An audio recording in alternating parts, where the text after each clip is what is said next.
Brazil has been heavily affected by drought. The drought has led to environmental changes, forcing a handful of animals to find a new home.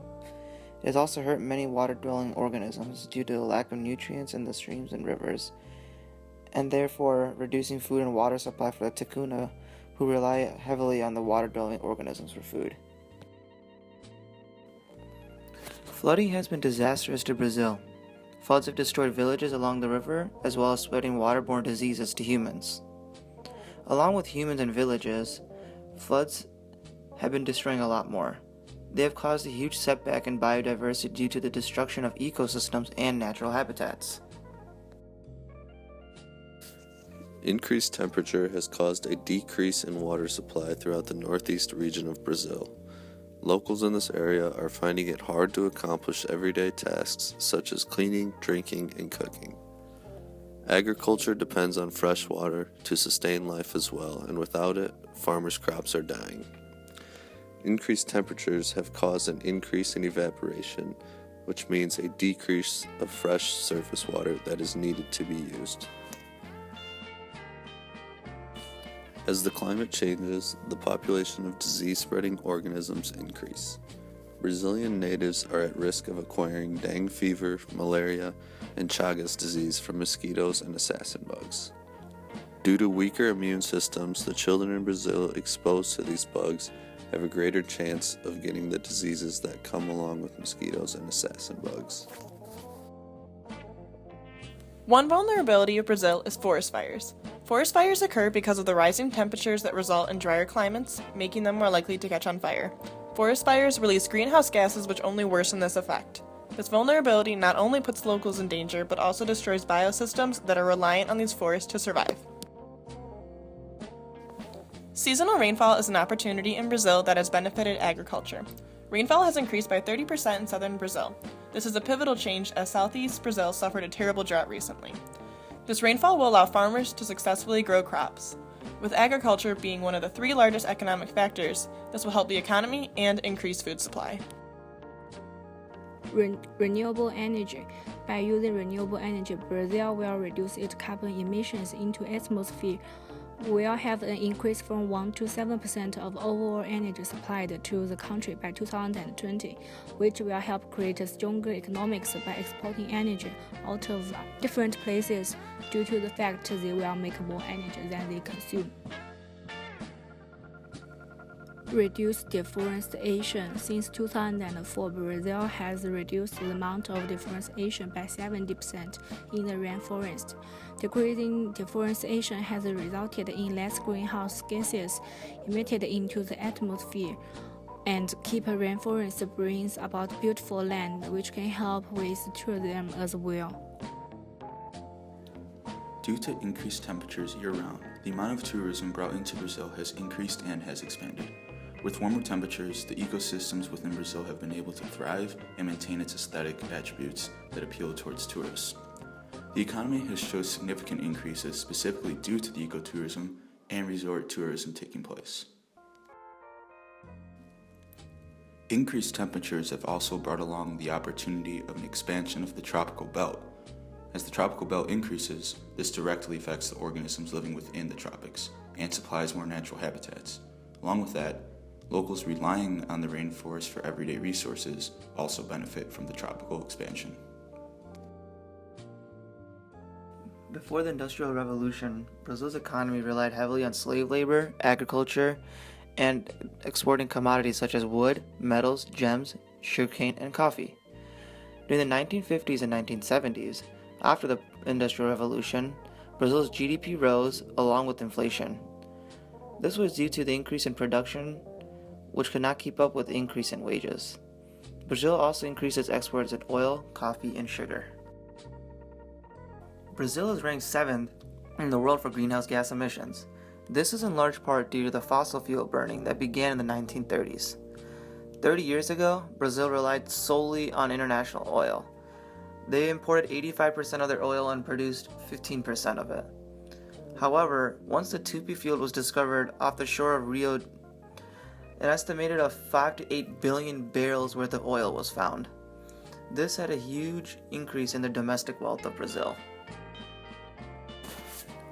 Due to the illegal logging business in Brazil, which is a business that cuts down trees in hidden areas in the Amazon, deforestation has doubled in the past 6 months after declining the rates by 3/4 from 2005 to 2010. To keep the Amazon the way it is, Brazil has created laws that require landowners to keep a certain percentage of their land as forestry in an effort to have little deforestation in Brazil. Forest degradation, which is a decrease in quality of the forest, not size of the forest, has increased by 20% between 2000 and 2010. The reason for this increase in degradation is due to the selective logging and forest fires in the Amazon. 50,815 square kilometers have been altered in the Amazon because of timber harvesting and forest fires. Brazil was imperialized by the Portuguese in 1500. When they arrived, they were met with no opposition. Before imperialism, the country was comprised mostly of tribes and were pushed off their land by white imperialists. The Portuguese took over and began farming and exporting these agricultural goods.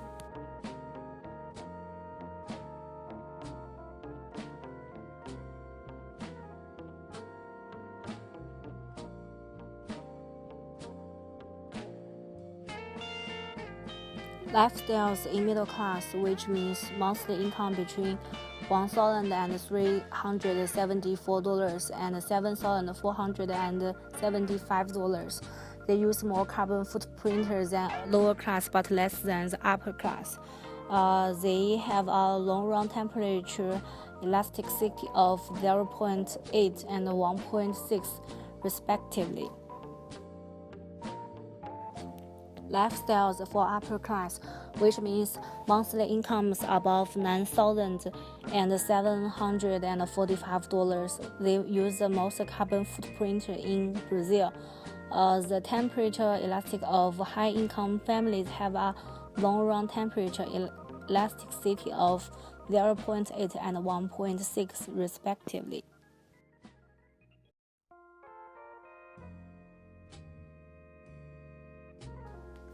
Although there are many actions that could take place to reduce the effects of climate change, there's still a number of trade-offs that come along with it.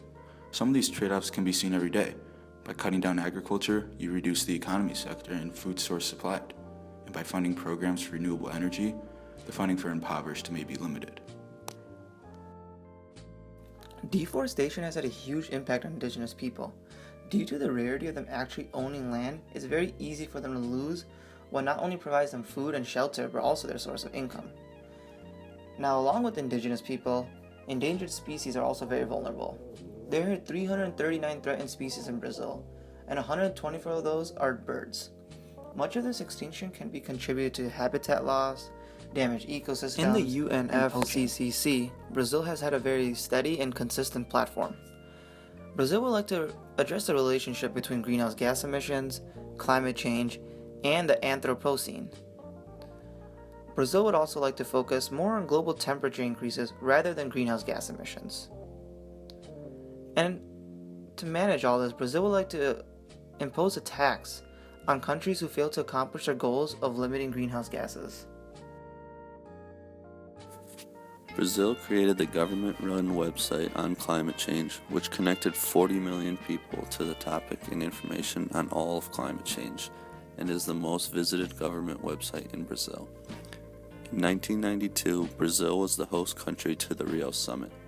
This meeting hosted representatives of 108 different states aimed at a more sustainable method of developments in different countries. They worked together to get better ideas for water conservation, removal of toxic elements, and alternative sources of energy. Brazil hosted the third meeting of Conference of Parties in Curitiba. They are also the third largest country supporting the Clean Development Mechanism, which was made as part of the Kyoto Protocol and pushed Brazil in the direction of clean alternative energy. This also established carbon credit governance between the people and the industry. In 1997, Brazil submitted a proposal that set emission reduction targets for parties according to their previous emissions on temperature rise. Our first recommendation that we would like to propose is to stop deforestation. as this is one of Brazil's largest impacts on climate change. This involves significantly reducing the illegal logging business specifically. Regulating the uninhabited forest will help to catch illegal loggers. Deforestation can also be reduced by requiring landowners to maintain a portion of their land as forested. A second solution is to increase the funding for alternative clean energy sources. This includes wind farms, solar panels, researching efficient production methods, and incentivizing industrial corporations to reduce emissions and reward individuals who invest in clean energy products.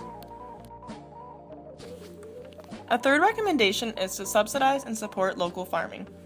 By helping sustain local farmers, they will be able to stay in business. Offering financial subsidies for upgraded equipment, technologies, and supplies will greatly benefit the agriculture industry. It will also be beneficial to support local farmers by offering them more control over their land and giving them more of a say when discussing strategies for local problems. A final recommendation is to regulate industrial waste removal, specifically from manufacturing plants, power plants, and large-scale agricultural systems. By maintaining and regulating the legal and illegal waste removal, Brazil will be able to reduce the effects on climate change.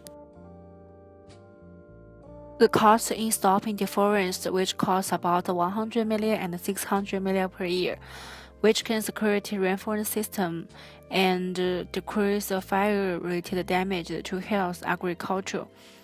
For the cost of solar and wind development costs, it costs about $1.77 billion in 2018, but it can generate a revenue of 104.3 billion in 2011, and this growth in this industry is increasing the employment. The cost in supporting local farming is about 3.1 billion a year after 2020. However, it can improve in the efficiency of technologies. Also, it can improve the community development, local farmers' income, and employment. The cost in regulated industry dumping. There's some benefit given to corporations for reducing industry dumping. However, the individuals can get the cleaner water.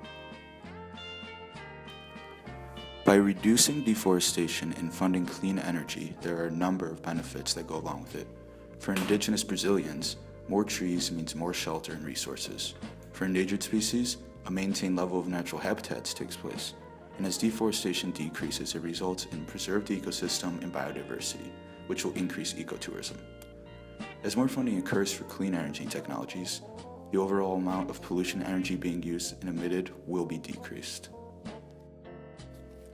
Nevertheless, there are some possible negative effects brought on from funding clean energy and reducing deforestation.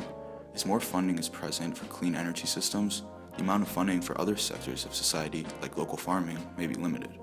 Also, with increased clean energy companies and technologies being present, the amount of market competition may increase and drive other companies out of business.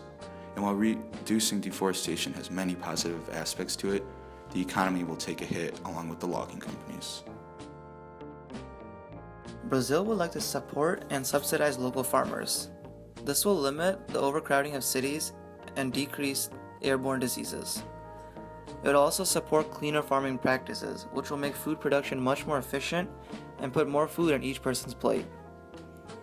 Brazil would also like to regulate the industrial waste benefits. This will result in a cleaner environment and a much less affected ecosystem by climate change. Also, by providing easier accessible fresh water, vulnerable populations such as women won't have to travel as far to go and collect this water.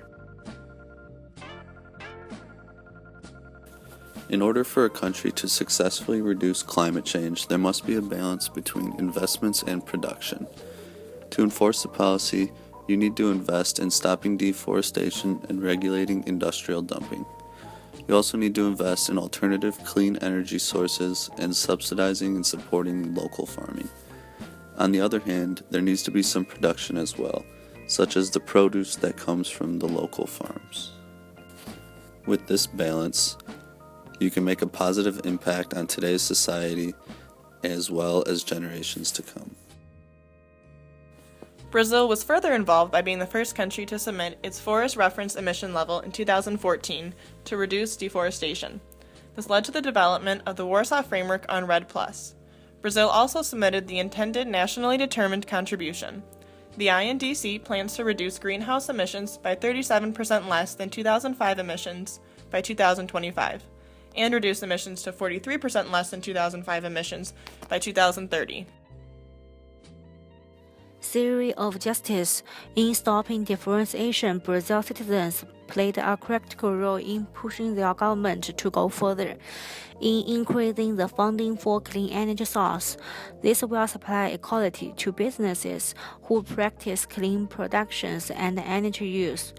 In supporting local farming will allow farmers to be able to competitive with the marketing price.